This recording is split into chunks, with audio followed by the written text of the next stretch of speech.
Dish washer ತಗೊಳ್ಳುವಾಗ ತುಂಬ ಜನ ನಮ್ಗೆ ಏನು ಹೇಳ್ತಾರೆ ಅಂತಂದರೆ ಡಿಶ್ ವಾಷರ್ಗಳಲ್ಲಿ ಪಾತ್ರೆಗಳು ಕ್ಲೀನ್ ಆಗಲ್ಲ, ಜಾಸ್ತಿ ಪಾತ್ರೆಗಳು ಇಡೋಕ್ಕಾಗೋದಿಲ್ಲ, ಈ ಥರ ಎಲ್ಲ ಒಂದು ಇದು ಮಾಡ್ತಾ ಇರ್ತಾರೆ.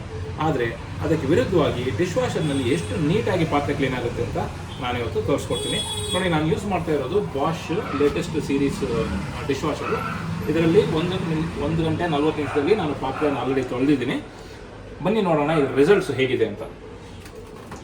ಓಪನ್ ಮಾಡ್ತಾ ಇದ್ದೀನಿ. ಇದು 50 ಡಿಗ್ರಿ ಇಲ್ಲಿ ವಾಟರ್ನ ಬಿಸಿ ಮಾಡಿ ಪಾತ್ರೆಗಳನ್ನ ತೊಳೆದಿರ್ತದೆ. ನೋಡಿ, ಇದರಲ್ಲಿ ನಾನು ಆಲ್ಮೋಸ್ಟ್ ದೊಡ್ಡ ಬುಟ್ಟಿ ತುಂಬ ನಾನು ಪಾತ್ರೆಗಳು ಇಟ್ಟಿದ್ದೀನಿ. ನೋಡಿ, ಇದರಲ್ಲಿ ನಾನು 2 ಬ್ಯಾಸ್ಕೆಟ್ ಇದೆ. ನಾನು ಒಂದೊಂದೇ ಪಾತ್ರೆನ ನಾನು ನಿಮಗೆ ತೋರಿಸ್ತೀನಿ ನೋಡಿ ರಿಸಲ್ಟ್ ಹೇಗಿದೆ ಅಂತ. ನೋಡಿ ಗ್ಲಾಸ್ ನೋಡಿ ಎಷ್ಟು ನೀಟಾಗಿ ತೊಳೆದಿದೆ.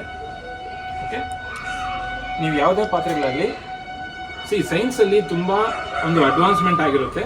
ಆ ಅಡ್ವಾನ್ಸ್ಮೆಂಟ್ನ ನಾವು ಬಳಸ್ಕೊಳೋ ರೀತಿ ಮೇಲೆ ನಮಗೆ ಅದು ರಿಸಲ್ಟ್ ಕೊಡುತ್ತೆ. ತುಂಬ ಜನ ಏನು ಮಾಡ್ತಾರಪ್ಪ ಅಂತಂದರೆ 1 ಸ್ಪೂನು ಪೌಡ್ರ್ ಹಾಕಿ ಅಂದರೆ ಅದರಲ್ಲಿ ಏನೋ ಚೌಕಾಸಿ ಮಾಡಿ ಅರ್ಧ ಸ್ಪೂನ್ ಪೌಡ್ರ್ ಹಾಕಿರ್ತಾರೆ, ಇಲ್ಲ ಹೇಗಂದರೆ ಹೇಗೆ ಬಿಸಾಕಿರ್ತಾರೆ ಪಾತ್ರೆಗಳು. ಇವೆಲ್ಲ ಮಾಡೋದ್ರಿಂದ ಪಾತ್ರೆಗಳು ಕ್ಲೀನ್ ಆಗೋದಿಲ್ಲ. ಈ ವಿಡಿಯೋ ನಿಮ್ಮೆಲ್ಲರಿಗೂ ಇಷ್ಟ ಆಯಿತು ಅಂತ ನಾನು ಭಾವಿಸ್ತೀನಿ.